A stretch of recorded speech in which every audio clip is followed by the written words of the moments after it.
ଜୟ ଜଗନ୍ନାଥ ପିଲାମାନେ। ଆଜି ଆମେ ତୃତୀୟ ଶ୍ରେଣୀ ଭାଷା ମହକ ବହିର ଅଧ୍ୟାୟ 2ର ତୃତୀୟ ବିଷୟ ବୁଦ୍ଧିର ଖେଳ ବିଷୟଟିକୁ ସମ୍ପୂର୍ଣ୍ଣ ଭଲ ଭାବରେ ଆଲୋଚନା କରିବା। ପ୍ରଥମ ଦୃଶ୍ୟରେ ଜଙ୍ଗଲର ଦୃଶ୍ୟ। ସିଂହ ସମସ୍ତ ପଶୁଙ୍କୁ ଗୋଡ଼ାଉଥିବ। ପଶୁମାନେ ଏଣେ ତେଣେ ଦୌଡ଼ୁଥିବେ। ପ୍ରଥମ ଦୃଶ୍ୟରେ ସିଂହ ଗୋଡ଼ଉଛି ସବୁ ପଶୁଙ୍କୁ, ଆଉ ସବୁ ପଶୁମାନେ ଡରିକି ଦୌଡ଼ୁଛନ୍ତି। ଠିକ୍ ଏଇଭଳି ଚିତ୍ରରେ ଯେମିତି ଦେଇଛି। ସିଂହ ଗୋଡ଼ଉଛି, ସବୁ ପଶୁମାନେ ଦୌଡ଼ୁଛନ୍ତି। ସିଂହ କହୁଛି, ଏହି ଜଙ୍ଗଲରେ ସବୁ ପଶୁମାନଙ୍କୁ ମୁଁ ମାରିକି ଖାଇବି। ହା ହା ହା। ଆରେ ଗୋଟେ ହରିଣ ଆସୁଛି ତ, ଏହାକୁ ଆଗେ ଖାଇବି। ଏକଥା ସିଂହ କହୁଛି। ହରିଣ କହୁଛି, ନା ମହାରାଜ, ମୋତେ ଖାଆନ୍ତୁ ନାହିଁ। ମୋ ପ୍ରତି ଦୟା କରନ୍ତୁ। ମୋର ଛୋଟ ଛୋଟ ପିଲାମାନେ ଅଛନ୍ତି, ସେମାନେ ମୋ ବିନା ରହିପାରିବେ ନାହିଁ। ଏକଥା କିଏ କହୁଛି? ହରିଣ କହୁଛି, ମୋତେ ଖାଆନ୍ତୁ ନାହିଁ, ମୋର ଛୋଟ ଛୋଟ ପିଲା ଅଛନ୍ତି, ସେମାନେ ରହିପାରିବେନି ମୋ ବିନା। ସିଂହ କହୁଛି, ମୁଁ ଯଦି ତତେ ଦୟା ଦେଖେଇ ଛାଡ଼ିଦେବି, ତାହେଲେ ମୁଁ କ'ଣ ଖାଇବି? ମୁଁ ଯଦି ତତେ ଛାଡ଼ିଦେବି, ତାହେଲେ ମୁଁ କ'ଣ ଖାଇବି? ଦ୍ୱିତୀୟ ଦୃଶ୍ୟ ସବୁ ପଶୁ ଓ ସେମାନଙ୍କ ଦଳପତି ହାତୀ ରହିଥିବାର ଦୃଶ୍ୟ। ସମସ୍ତେ ଏକାଠି ହେଇଛନ୍ତି। ହରିଣ କହୁଛି, ଭାଇମାନେ, ସେଦିନ ମୁଁ ବହୁତ କଷ୍ଟରେ ସିଂହ କବଳରୁ ଜୀବନ ବଞ୍ଚାଇଲି। ସେ କଥା ମନେ ପଡ଼ିଲା ବେଳକୁ ଦେହ ମୋର ଥରି ଉଠୁଛି। ଏକଥା କିଏ କହୁଛି? ହରିଣ କହୁଛି ଯେ ସେଦିନ ସିଂହ ମୋତେ ଖାଇବାକୁ ଗୋଡ଼େଇ ଆସିଥିଲା, କିନ୍ତୁ ମୁଁ ବହୁତ କଷ୍ଟରେ ମୁଁ ତା କବଳରୁ ଜୀବନ ରକ୍ଷା କରିକି ଆସିଛି। ଭାଲୁ କହୁଛି, ଏବେ କ'ଣ କରିବା ଦଳପତି? ସିଂହ କବଳରୁ କିପରି ରକ୍ଷା ପାଇବା? ଦଳପତି କିଏ ସେମାନଙ୍କର? ହାତୀ ହେଉଛି ଦଳପତି। ହାତୀ କହୁଛି, ଚାଲ ଆମେ ସମସ୍ତେ ଆଜି ସିଂହ ପାଖକୁ ଯିବା, ତାଙ୍କୁ ବୁଝାଇବା ସେ ଏକା ଦିନରେ ସବୁ ପଶୁଙ୍କୁ ମାରି ଖାଇବେ ନାହିଁ, ପ୍ରତିଦିନ ଗୋଟିଏ ପଶୁକୁ ମାରିକି ଖାଇବେ।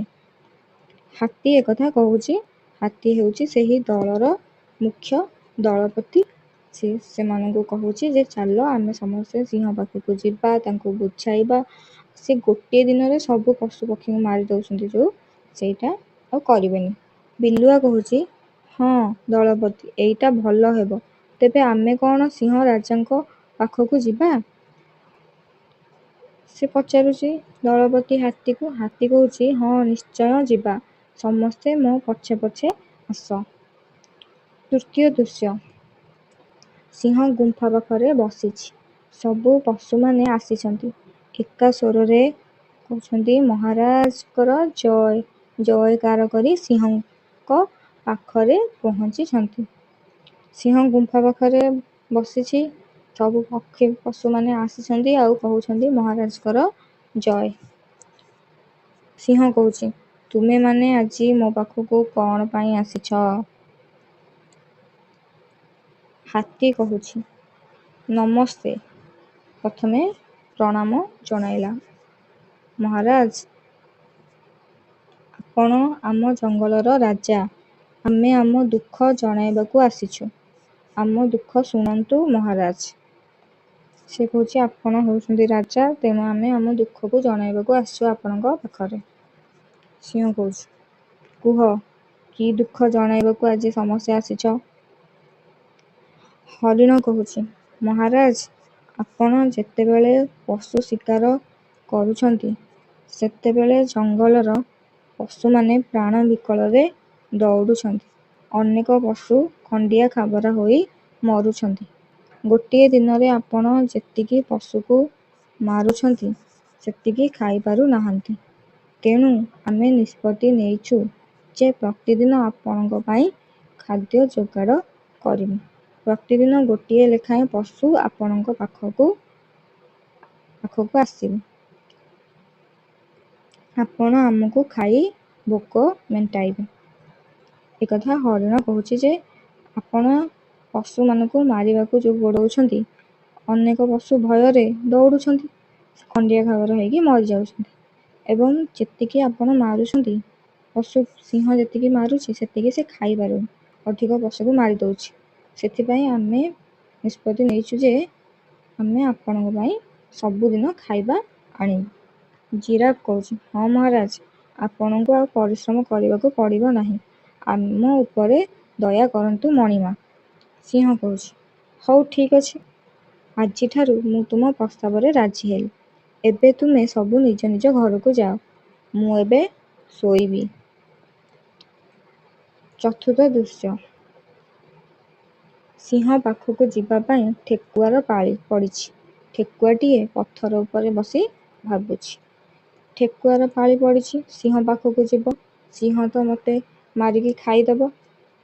ଆଜି ଆ ପାଳି, ସେ କ'ଣ କରିବ ଭାବୁଛି। ଠେକୁଆ କହିଲା, ଉପାୟ ମିଳିଗଲା। ତାକୁ ଗୋଟେ ମୁଣ୍ଡକୁ ବୁଦ୍ଧି ଆସିଲା ହେରି। ଠେକୁଆ ସିଂହ ପାଖକୁ ଧୀରେ ଧୀରେ ଯାଉଥିବ। ତ ସିଂହ କହୁଛି, ଆରେ ଦୁଷ୍ଟ, ଭୋକରେ ମୋର ପେଟ ଜଳିଲାଣି। ତୁ ଏତେ ଡେରିରେ ଆସୁଛୁ? ତୁ ତ ଯେତେ ଛୋଟ ହୋଇଛୁ, ତୋତେ ଖାଇଲେ ମୋର ପେଟ ପୂରିବ ନାହିଁ। ସିଂହ ଏକଥା କହୁଛି, ଏତେ ଡେରିରେ କ'ଣ ଆସିଛୁ ତୁ? ଭୋକରେ ମୋର ପେଟ ଜଳିଲାଣି। ଠେକୁଆ କହୁଛି, କ୍ଷମା କରନ୍ତୁ ମହାରାଜ, ମୋର ବନ୍ଧୁମାନେ ମୋତେ ଛୋଟିଆ ଭାବି ମୋ ସହ ଆଉ 4ଟି ଠେକୁଆ ପଠାଇଥିଲେ, ଯେମିତି ଆପଣଙ୍କ ପେଟ ପୂରିବ।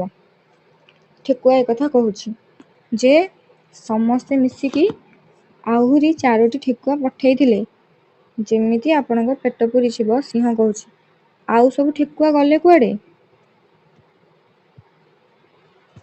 ଠେକୁଆ କହୁଛି, ଆମେ 4 ଜଣ ଆପଣଙ୍କ ପାଖକୁ ଆସୁଥିବା ବେଳେ ଗୋଟିଏ ସିଂହ ଦେଖାହେଲା। ସିଂହ ଆଗରେ କହୁଛି ଯେ ଆଉ ଗୋଟିଏ ସିଂହ ଦେଖାହେଲା। ସେ ଆମକୁ ଗାଳି କଲା। ଆମେ ଆପଣଙ୍କ ପାଖକୁ ଆସିଛୁ ବୋଲି କହିଲୁ। ସେ କହିଲା ସେ ହେଉଛି ବଣର ରାଜା। କିଏ କହୁଛି? ସେ ଆର ସିଂହଟା କହୁଛି ଯେ ମୁଁ ହେଉଛି ବଣର ରାଜା। ଏହା କହି ସେ ମୋର 4 ଜଣ ସାଙ୍ଗକୁ ଖାଇଦେଲା। ମୁଁ ଲୁଚି ଲୁଚି ଆସୁ ଆସୁ ବିଳମ୍ବ ହୋଇଗଲା। ଏ ଲୁଚି ଲୁଚି ଆସିଛି ହେରି। ଏମିତି କହୁଛି ଠେକୁଆ ସିଂହକୁ। ସିଂହ କହିଲା, କେଉଁଠାରେ ଅଛି ସେ ନିର୍ବୋଧ ସିଂହ? ତୁ ମୋତେ ତାକୁ ଦେଖାଇ ପାରିବୁ? ଠେକୁଆ କହୁଛି, ଆସନ୍ତୁ ମହାରାଜ। ସେହି ଆଉ ଜଣେ ସିଂହ, ଯିଏକି 4 ଜଣ ଠେକୁଆକୁ ଖାଇଛି, ତାକୁ ଦେଖାଇବା ପାଇଁ ଠେକୁଆ ସିଂହକୁ ନେଉଛି। ଶେଷ ଦୃଶ୍ୟ। ଠେକୁଆ ଓ ସିଂହ ଗୋଟିଏ କୂଅ ପାଖରେ ପହଞ୍ଚିବାର ଦୃଶ୍ୟ। ଗୋଟିଏ କୂଅ ପାଖରେ ଯାଇକି ପହଞ୍ଚିଛନ୍ତି 2 ଜଣ ଯାକ। ଠେକୁଆ କହୁଛି, ମହାରାଜ, ଏହି କୂଅ ଭିତରେ ସେହି ଦୁଷ୍ଟ ସିଂହ ଲୁଚି ରହିଛି। ସିଂହ କୂଅ ଭିତରକୁ ଅନାଇ ପାଣିରେ ନିଜ ପ୍ରତିବିମ୍ବ ଦେଖି ଗର୍ଜନ କରିଉଠିଲା। ଠେକୁଆ କହିଲା ଯେ ମହାରାଜ, ଏହି କୂଅ ଭିତରେ ସେହି ସିଂହଟା ଅଛି। ସିଂହ ଯେତେବେଳେ କୂଅକୁ ଅନେଇଲା, ସେଥିରେ ପାଣିରେ ତାର ନିଜ ମୁହଁଟାକୁ ସେ ଦେଖିଲା, ନିଜ ପ୍ରତିବିମ୍ବଟାକୁ ସେ ଦେଖିଲା। ଆଉ ଦେଖିକି ଗର୍ଜନ କରିଲା। ଆଉ ସିଂହ କହୁଛି, ଆରେ ଦୁଷ୍ଟ, ତୁ ପଦାକୁ ଆସ, ତତେ ତୋର ମୋର ଲଢ଼େଇ ହେବ। ଯିଏ ଜିତିବ ସିଏ ରାଜା ହେବ। ସିଂହ ଏକଥା କହୁଛି, ତୁ ଆସେ ବାହାରକୁ, ଯିଏ ଜିତିବ ସିଏ ହେବ ରାଜା। ସିଂହ ଯାହା କହିଲା ତାହାର ପ୍ରତିଧ୍ୱନି ଶୁଭିଲା। କୂଅ ଭିତରେ ମୁହଁ ଭରି କରିକି ସେ କହୁଛି, ତ ସେ ଯାହା କହୁଛି ସେଇଆ ତାକୁ ଶୁଭୁଛି। ଠେକୁଆ କହିଲା, ଦେଖିଲେ ମହାରାଜ, ସେ ଆପଣଙ୍କୁ କେମିତି ଦୁଷ୍ଟ କହି ଖାଇବା ପାଇଁ କହୁଛି। ସିଂହକୁ କହୁଛି ଠେକୁଆ ଚାଲାକ କରିକି, ଦେଖିଲେ ମହାରାଜ, ସେ କେମିତି କହୁଛି ଆପଣଙ୍କୁ। ଏହାର ରହସ୍ୟ ସିଂହଟି ବୁଝିପାରିଲା ନାହିଁ। ସିଂହ ମୁଣ୍ଡରେ ବୁଦ୍ଧି ନାହିଁ। ଆକ୍ରମଣ କରିବା ପାଇଁ ରାଗ ତମ ହୋଇ କୂଅ ଭିତରକୁ ଡେଇଁ ପଡ଼ିଲା। ସେ ରାଗରେ ଆକ୍ରମଣ କରିବାକୁ ଯାଇକି ଡେଇଁ ପକାଇଲା କୂଅ ଭିତରକୁ। ଠେକୁଆ କହିଲା, ଓହୋ, ଏବେ ଠାରୁ ମୋ ବନ୍ଧୁମାନେ ଆରାମରେ ଜଙ୍ଗଲରେ ବୁଲି ପାରିବେ। କାହିଁକିନା ସିଂହ ସମସ୍ତଙ୍କୁ ମାରିକି ଗୋଡ଼େଇକି ଖାଇଦେଉଥିଲା, ସବୁ ପଶୁପକ୍ଷୀମାନଙ୍କୁ।